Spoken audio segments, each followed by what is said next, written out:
కృష్ణా జిల్లా గన్నవరం నియోజకవర్గంలో ఎమ్మెల్యే యార్లగడ్డ వెంకట్రావు విజయోత్సవ ర్యాలీ నిర్వహించారు.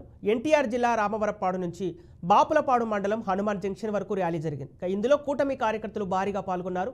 విజయోత్సవ ర్యాలీలో ఎమ్మెల్యే వెంకట్రావుకు గజమాలతో ఘన స్వాగతం పలికారు.